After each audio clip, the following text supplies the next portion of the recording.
Fala galera, bem-vindo a mais uma aula do nosso curso A Demanda para o Treinamento de Força, aspectos energéticos e nutricionais para o que envolve o treinamento de musculação.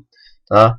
Hoje, nessa aula, nós estamos testando um microfone novo. Gostaria de pedir desculpa para vocês aí nas primeiras aulas se o áudio teve uma chiadinha, não estava 100% perfeito, mas nós estamos tentando melhorar para vocês cada vez mais. Então hoje espero que o som esteja mais agradável e sempre a gente vai deixando o áudio, o vídeo para vocês estarem aprendendo cada vez melhores. Tá? Na aula de hoje nós vamos falar sobre nutrientes, então estamos entrando no nosso módulo 5 desse curso grátis e para explicar mais uma vez, eu não estou aqui para fazer o papel de um nutricionista, então não vou falar de quantidades, como você deve se alimentar, que horário colocar no decorrer do seu dia os alimentos, enfim, esse é um papel de um plano alimentar de um nutricionista. Mas eu estou aqui para falar qual é a função desses nutrientes, dos substratos energéticos, para o treinamento, principalmente para o treinamento de força, musculação, para você que quer ganhar força e hipertrofia muscular. Então, na aula de hoje, nós vamos falar dos nutrientes, dentre eles nós vamos falar do carboidrato, gorduras, proteínas, vitaminas e minerais e água.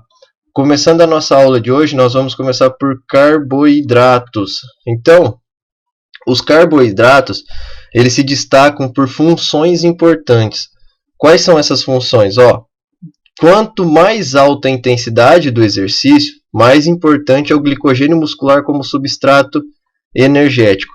Então, não importa qual vai ser a sua atividade física, quais serão os seus exercícios. Quanto mais alta a intensidade desse exercício, maior vai ser a utilização desse substrato energético chamado glicogênio muscular, que é provindo dos carboidratos. Não importa se você vai fazer uma atividade aeróbica, não importa se você vai fazer uma atividade anaeróbica ou uma atividade que envolva os dois tipos de atividades, que é aeróbico e anaeróbico. Mesmo o aeróbico, se você fizer numa intensidade muito alta, você vai utilizar o carboidrato como substrato energético. Então, ele tem uma função muito importante para fornecer energia. E os estoques de armazenamento do glicogênio muscular no nosso organismo, no nosso corpo, eles são limitados. Por isso que ele tem como função aumentar a hipertrofia muscular para se conseguir armazenar mais glicogênio. Ou seja, quando você faz uma atividade física anaeróbica de alta intensidade, a musculação, o seu corpo vai buscar recursos onde ele vai tentar gerar uma hipertrofia a fim de se acumular mais esse glicogênio muscular. E quando ele vai gerar essa hipertrofia, esse armazenamento do glicogênio muscular, ele também vai criar uma capacidade, uma função para utilizar menos energia desse substrato energético, menos desse glicogênio muscular, quando o nível de atividade física estiver na mesma intensidade promovida antes. Ou seja, quando você treinar em uma intensidade igual que você tem treinado, o seu corpo vai gastar menos glicogênio muscular.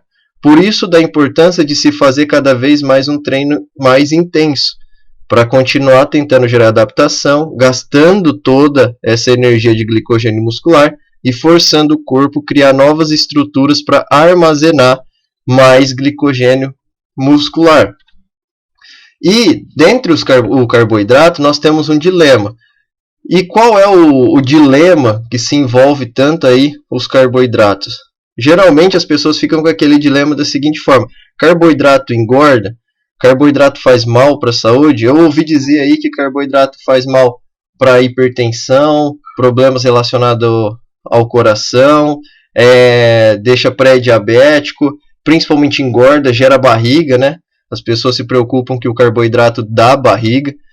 Bom, ó, e aí entra naquele dilema, né? Principalmente para aquelas pessoas que treinam musculação, querem treinar em alta intensidade. Deixar de comer carboidratos, né?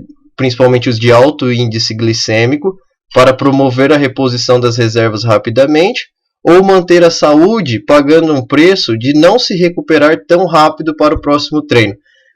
De acordo com a fisiologia, os estoques de glicogênio muscular eles demoram cerca de 24 horas para serem repostos no nosso organismo, dependendo da intensidade do treino e também dependendo da dieta, de como está o plano alimentar total na dieta. E nós iremos falar desse plano alimentar total da dieta mais para frente nas próximas aulas.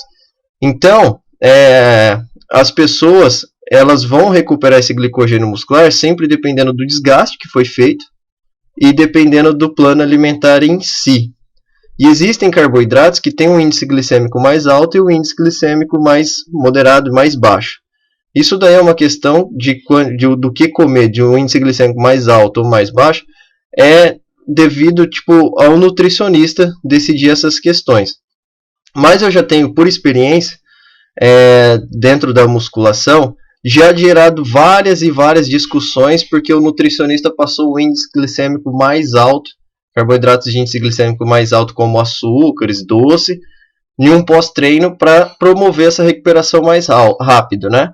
E algumas pessoas ficam a favor, outras pessoas não ficam a favor. Gente, carboidrato é carboidrato. E dependendo do plano alimentar, dependendo do indivíduo, que aí já é individualidade biológica, tudo pode ser posto. Quando você treina numa intensidade tão alta que você tem um desgaste muito rápido, o seu corpo ele pede carboidrato, ele pede energia, ele está necessitando daquilo.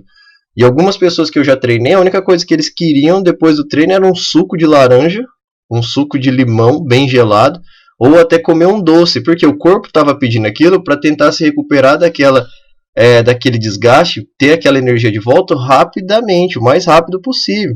Então não é errado se o seu nutricionista passar lá, sei lá, um doce no seu pós-treino, mas isso é quem decide, é ele.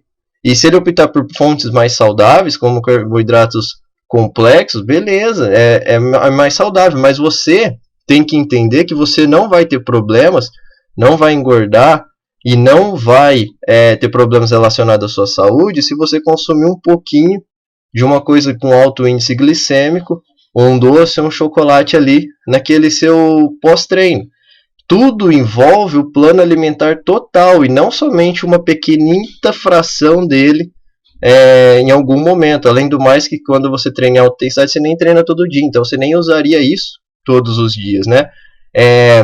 E os carboidratos de alto índice glicêmico aí, que é o que falam por aí, que mais podem trazer malefícios à saúde, como hipertensão, problemas relacionados à aterosclerose, pré-diabetes, ele está mais relacionado a pessoas com sedentarismo do que pessoas ativas. Então, esse problema do carboidrato, ele parece estar mais presente para essas pessoas sedentárias. Então, olha só, que coisa. Quando você está treinando e está saudável, tem um plano alimentar saudável, você faz atividade física de forma como deve ser feito e leva a sério isso, você não vai ter todos esses problemas que geralmente é falado aí pela mídia, né? A não ser que você tenha uma enfermidade. E aí, por isso que é importante você passar por um nutricionista para ele avaliar e decidir o que você comer. Mas, enfim, uma pessoa, indivíduos mais ativos e saudáveis, não tem tanto essa diferença. Esses problemas relacionados, então, com o carboidrato parece estar mais presente a indivíduos sedentários que não fazem nada. Se esses indivíduos tiverem uma dieta muito alta em carboidrato de baixa qualidade, provavelmente ele vai piorar o quadro de saúde dele mesmo. Mas isso não tem nada a ver com uma pessoa que treina super bem, usa todo aquele carboidrato que está sendo ingerido, o corpo tende a pegar para armazenar ou usar como fonte energética mesmo, então não vai sofrer esses malefícios do carboidrato de baixa qualidade. E a atividade física, como eu falei nas primeiras aulas, as fibras musculares glicolíticas, que são as que geram mais força e hipertrofia muscular, elas são altamente dependentes do carboidrato. Então você necessita sim de ter na sua dieta a ingestão de carboidrato, desde que esteja na quantidade ideal para você, para realizar essas atividades físicas intensas, porque eles são realmente importantes para fazer, principalmente, a musculação, uma atividade anaeróbica de alta intensidade, e para você que quer gerar força e hipertrofia muscular. O outro nutriente que a gente vem falar são os lipídios, que são os carboidratos, quebrado nas moléculas deles, vão fornecer como ácidos graxos pelo seu substrato energético. Então, os lipídios são os ácidos graxos e se destacam por certas funções. As gorduras também são importantes por várias funções e elas têm um destaque importante para quem treina também, principalmente no nível de atividade física baixa. É um substrato energético importante para exercícios de baixa e intensidade moderada. O que isso significa? Aquele seu aeróbico de baixa intensidade, aonde você vai fazer de forma leve, apenas uma caminhada ou um trotinho no máximo, ele vai gerar mais oxidação, e essa oxidação vai buscar como fonte de energia a gordura para ser gerada como fonte de energia ali para aquela atividade. O que é o tipo de atividade física baixa ou moderada? É geralmente aquela caminhada ou aquele trote que você está correndo bem levinho ou andando rápido, onde você conseguiria fazer aquela atividade tranquilamente e conversar com uma pessoa todo o tempo normal, sem gerar aquela fadiga. Se você está andando ou correndo e está com dificuldade de falar, geralmente a atividade física já está ficando mais pesada. E aí você pode estar usando também o substrato energético de glicogênio muscular para fazer aquela atividade. Então, isso que eu falei, que eu acabei de explicar, de você conseguir andar e conversar com uma pessoa normalmente, é um parâmetro simples para você saber se você está fazendo uma atividade aeróbica de baixa intensidade. E quando você faz isso também, você está usando mais gordura como fonte energética, para queimar mais gordura, você poupa o carboidrato por meio de sua própria oxidação. Então, você usa a gordura para ser queimada como fonte energética nessa intensidade baixa. E você acaba poupando o carboidrato para usar ele nos seus treinamentos de alta intensidade. Então, quando aquelas pessoas que querem treinar musculação para gerar hipertrofia, mas precisam também fazer um pouco de aeróbico para manter o gasto mais elevado, queimando mais gordura ou não deixando o corpo ficar acumulando tanta gordura devido à dieta hipercalórica, colocar essas atividades aeróbicas moderadas e leve, uma vez ou outra, é uma excelente estratégia. Além de queimar e de não deixar seu corpo ficar acumulando tanta gordura, ele vai proteger de ficar desgastando o carboidrato, que é uma excelente fonte, que é a principal fonte para essas atividades físicas mais intensas, que é o objetivo de ganhar força e hipertrofia. Então, as gorduras são importantes sim, tá? Por essas funções que eu acabei de falar, e elas devem estar ajustadas na sua dieta numa quantidade, então pode ser menor, né, do que o carboidrato e a proteína, mas isso, de novo, é o seu nutricionista quem deve decidir. E existe uma dieta que é considerada por muitos aí que querem testar para definir.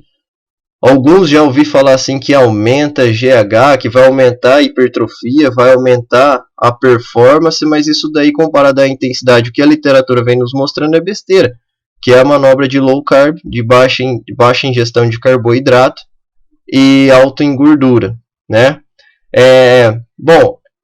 A decisão de fazer uma dieta dessa deve ser levada em consideração pelo nutricionista. É uma estratégia. E pode trazer grandes benefícios para uma pessoa que está necessitando de ingestão mais baixa de carboidrato e alta em gordura. É uma estratégia que pode ser válida, sim. Mas essas manobras de usar semanas de uma dieta low carb com alta quantidade de gordura vão fazer você utilizar mais gordura como fonte de energia. E elas vão abaixar os seus estoques de glicogênio muscular também. Então, o que vai acontecer aí? Apesar de ser uma estratégia que o nutricionista pode usar, essa ingestão baixa em carboidrato não vai sustentar a intensidade e nem a duração dos exercícios, nos quais uma pessoa que faz o treinamento resistido de alta performance geralmente treinam, ou aquelas pessoas que estão lá, aquelas pessoas que estão treinando em alta performance para ganhar força e hipertrofia muscular, não vai conseguir manter a intensidade e a duração do treinamento que faz a hipertrofia muscular por muito tempo, porque a dieta está pobre no substrato energético mais importante. Ele vai ficar irritadiço, vai ficar cansado mais fácil, vai ter dor de cabeça. Por quê? Porque não tem esse substrato energético que precisa ser utilizado no treinamento. Aí o seu corpo vai tentar pegar a gordura, vai tentar pegar a proteína, vai te gerar catabolismo muscular, com a intenção de tentar gerar carboidrato para fornecer energia para você. Mas como está muito limitado, ele vai sofrer. E ao sofrer, ele vai dar algumas reações, como a irritabilidade e a dor de cabeça. Então, para esse tipo de atividade de alta intensidade, fica complicado uma ingestão de carboidrato mais baixa. Você pode até fazer uma atividade física mais leve, como um aeróbico leve aí e tal, que não vai necessitar tanto de carboidrato e vai ser mais fácil para você. Mas não uma atividade física de alta intensidade. Outro problema da manobra dessas dietas de baixo carboidrato e alta em gordura vai ser a alteração do seu perfil lipídio. E aí a alteração desse seu perfil lipídico pode aumentar o colesterol no plasma sanguíneo. Aí algumas pessoas podem falar assim, mas a gordura boa não vai alterar o colesterol do seu plasma. Mas será que você vai comer só gordura boa mesmo, já que a ingestão de gorduras está mais alta? Então isso é uma questão de ser pensado e, lógico, é uma estratégia, só que aí você deve ver com o seu nutricionista. Eu só estou passando aqui o que esses substratos energéticos têm de função e o quanto ele é importante para fazer atividade física de alta intensidade. Então, estou só explicando o contexto disso. Já o nutriente agora, proteína, aquela carne, frango, ovos que a maioria dos bodybuilders, né, as galera da maromba gosta de consumir achando que vai ganhar massa muscular se consumir cada vez mais. E não funciona assim, não é quanto mais você consome, mais você hipertrofia. É um pouco diferente isso aí. Quanto mais você consome, mais você pode deixar a sua urina rica em proteína, porque o seu corpo tem uma limitação para se gerar hipertrofia. Ele vai devagar, ele vai com calma, não é fácil construir massa muscular. E as proteínas têm funções de destaque, né, para esse processo de adaptação. Então, a proteína ela visa mais uma adaptação, principalmente adaptação muscular para tentar se gerar hipertrofia. Ela proporciona matéria-prima necessária para as adaptações estruturais e promovidas pelo treinamento. Ou seja, se você estiver treinando de forma certa, onde você estimula o seu poder anabólico, onde você estimula o seu corpo a se gerar hipertrofia para ficar mais forte, com a intenção de ganhar mais volume muscular, para intencionalmente acumular mais energia, que é o glicogênio muscular. Então, as proteínas ela tem como função de destaque gerar essa adaptação. A proteína em si não tem função de se gerar energia para você treinar. Então, às vezes, você não tem que ficar se preocupando se você vai colocar o shake de whey protein antes ou depois do seu treinamento. Você tem que se preocupar como que você vai ingerir essa proteína ao longo de todo o seu dia. Por que isso? Porque elas são de adaptação. Elas vão fornecer matérias-primas para melhorar a estrutura da sua massa muscular. Ela vai auxiliar a restauração para você voltar a deixar essas fibras musculares lesionadas normais, como estavam antes, e depois promover uma hipertrofia. Alguns autores até mencionam que mais vale um whey protein antes do treino do que no pós-treino. Por quê? Porque quando você consome whey protein, você pelo menos deixa uma matéria-prima ali para evitar o catabolismo muscular, porque o treinamento ele é catabólico e você pode correr o risco de perder massa muscular, e ainda mais se você fizer um treino muito longo, muito volumoso, aí você pode aumentar mais ainda essas chances. E ali eles falam para colocar o whey protein antes do treino para tentar se evitar o catabolismo muscular. Só que isso, lembrando em consideração, não faz diferença se você tiver um plano alimentar totalmente individualizado e total nas suas 24 horas do dia, porque a proteína vai ser importante muitas vezes no dia, né? Em todas as suas refeições, você consome ela para te auxiliar nessa adaptação e gerar hipertrofia. O seu corpo só vai gerar hipertrofia no descanso. Então, quando você está descansando, você está repousando, você está se alimentando bem, o seu corpo está ali, ó, tentando gerar hipertrofia. E aí é onde tem essa função da proteína. E também não precisa ser em quantidades extremamente altas, porque o seu corpo vai somente hipertrofiar uma capacidade para tolerar o nível de atividade física imposta. Ou seja, ele vai criar adaptações que tolerem aquele treino intenso que você fez, para quando ele for receber aquele treino intenso novamente, ele não ter tanto desgaste, não ter problemas. E assim ele vai devagarzinho se adaptando de acordo com as necessidades. Por isso que um treinamento resistido ele precisa ser progressivo na intensidade, para ir quebrando essa barreira e sempre estar evoluindo. E agora nós vamos falar um pouco sobre as vitaminas e minerais. Esses nutrientes, vitaminas e minerais, causam muita polêmica. Eu mesmo já fui de tomar bastante vitaminas e minerais, ter que tomar a recomendação diária de 1000 miligramas, 500 miligramas, várias 1000 miligramas de determinado mineral. E de acordo com o que você encontra na literatura, nos estudos que eu faço, isso não é bem assim que funciona. Não tem essa necessidade de consumir tantas vitaminas e minerais assim. Lógico que cada um é cada um, cada caso é um caso, e as necessidades devem ser avaliadas por um nutricionista ou um médico. E há necessidade, às vezes, de um indivíduo ter que consumir alta dosagens de alguma vitamina ou de algum mineral. Mas isso são casos específicos e não para a maioria das pessoas em si, como são propagadas por aí. E isso é uma questão, às vezes, parece até que de mídia, né? Marketing, para jogar aí para as pessoas acabarem consumindo. O ideal das vitaminas e minerais é não deixar faltar nenhuma delas, tá? Então, as vitaminas são micronutrientes responsáveis pelo funcionamento adequado do organismo. Elas são consideradas essenciais. Apesar de algumas vitaminas serem geradas, né, construídas no nosso organismo, mesmo assim elas são consideradas essenciais. Elas têm uma necessidade para fazer o nosso corpo funcionar normalmente. E cada vitamina ela tem uma quantidade ideal chamada de ID, que é a ingestão diária. Então, algumas vão ter uma ingestão diária, outras vão ter outra ingestão diária. E essa ingestão diária de 100% é o suficiente para que o organismo funcione perfeitamente. Para você ser uma pessoa praticamente saudável, pelo menos a ingestão de 100% deve ser atingida.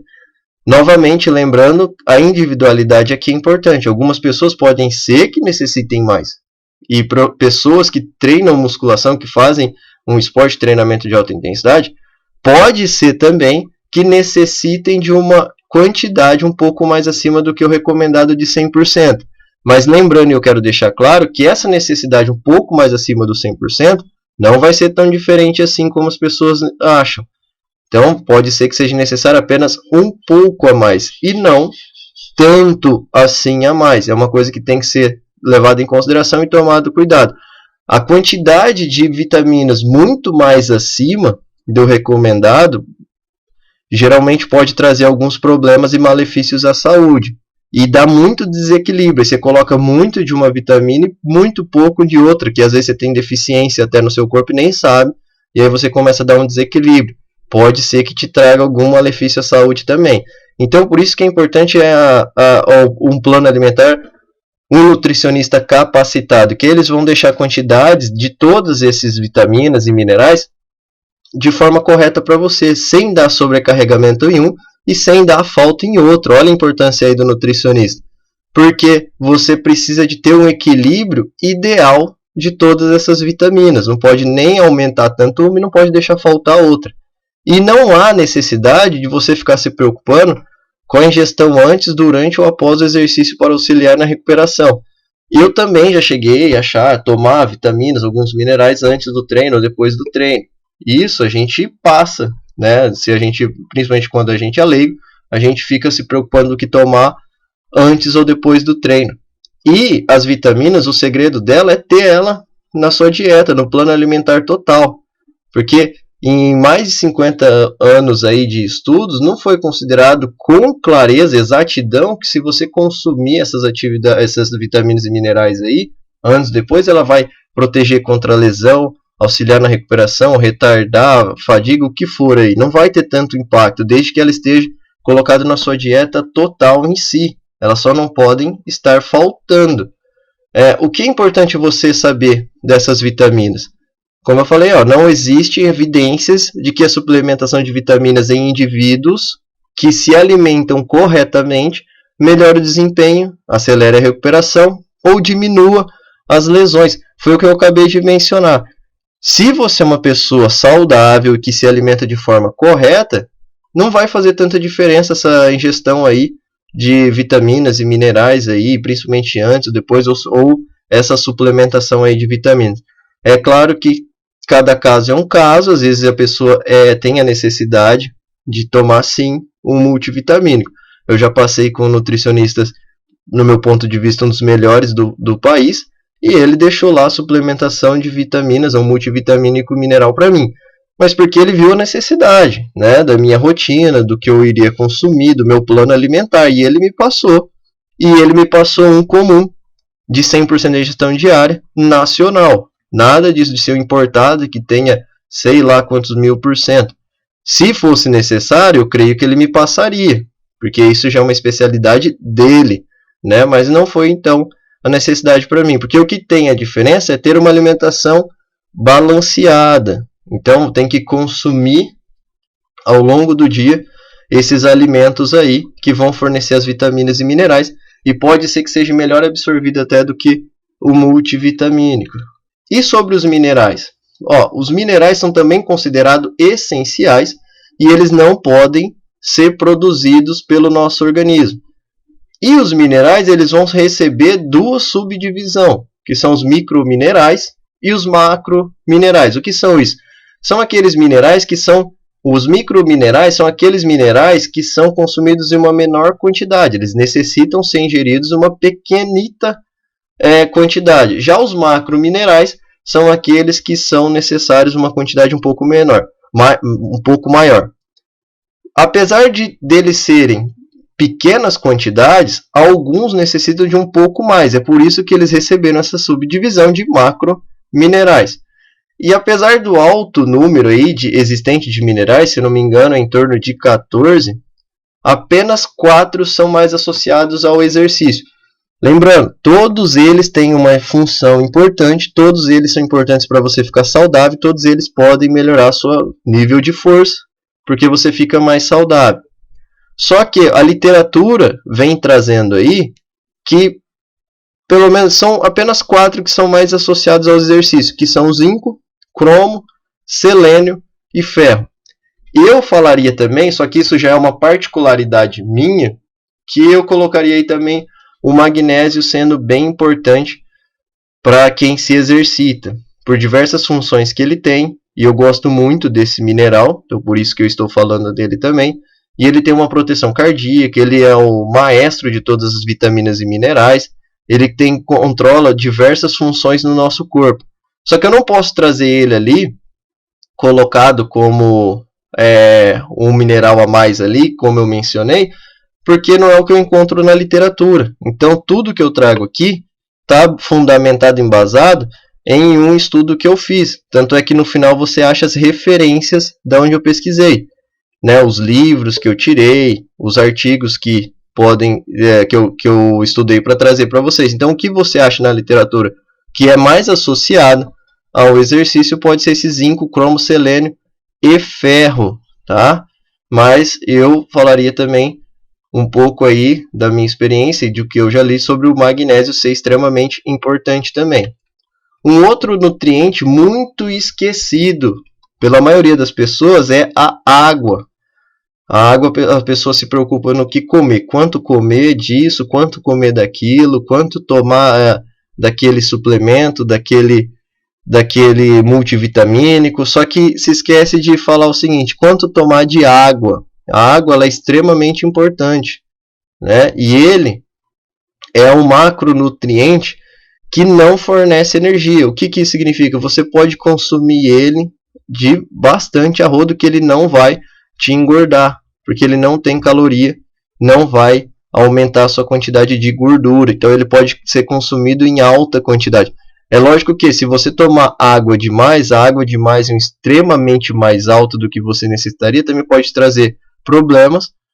E só que ninguém vai ficar tomando uma quantidade de água extremamente alta, assim, né? Mas se você tomasse muitas e muitas águas, você teria um problema. Enfim, ele é um macronutriente que não fornece energia, então deveria ser tomado.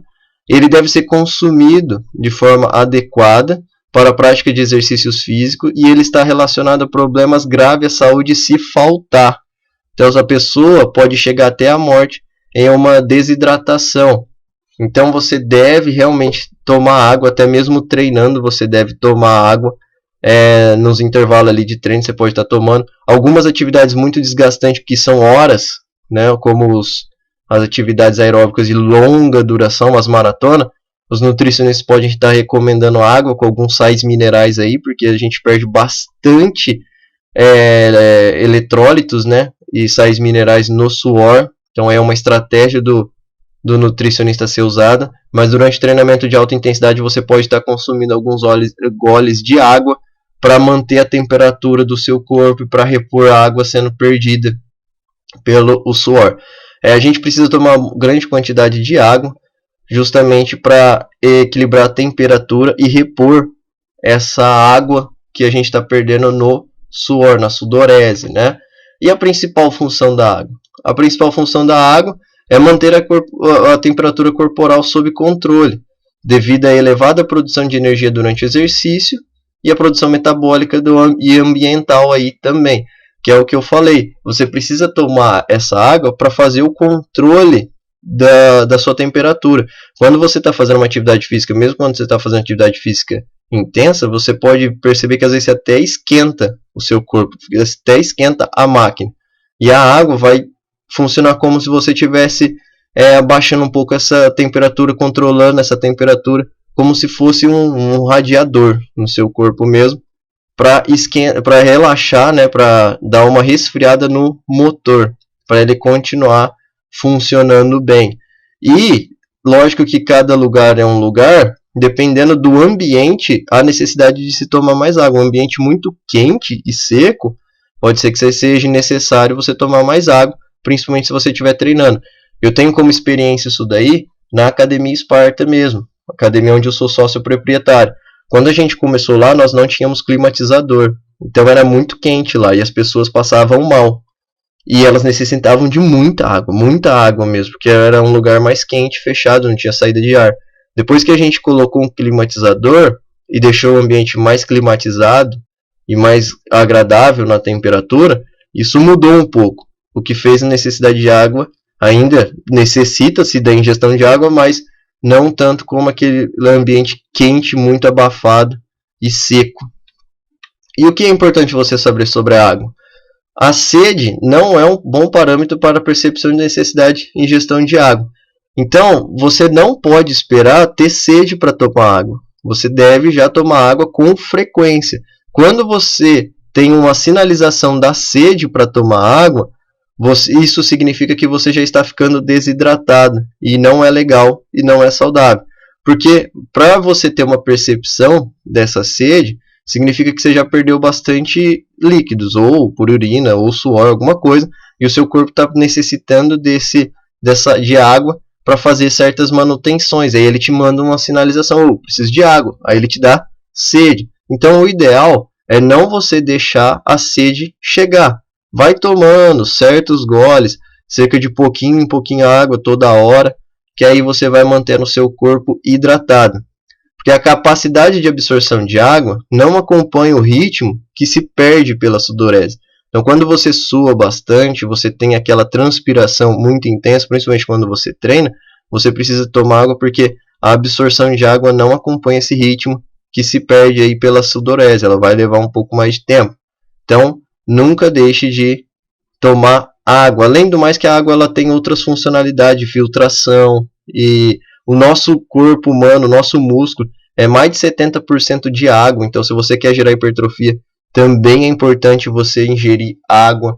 A água ela está relacionada também com a capacidade de contração muscular. Se você tiver faltando água, pode ser que te dê cãibra e você não conseguir treinar com eficiência. Então, ela tem diversas outras funções também, tanto para a saúde como para quem quer treinar mesmo de forma intensa. Na próxima aula, eu vou estar falando sobre a nutrição para o exercício, que são as funções dos nutrientes de acordo com a necessidade imposta pelo treinamento. Essa será a nossa próxima aula. Eu encontro você na nossa próxima aula. Eu espero que esteja ajudando vocês a entender um pouco aí sobre a demanda do treinamento de força. Espero que eu esteja trazendo vários conhecimentos para vocês aí. Obrigado por estar acompanhando essas aulas e até a próxima.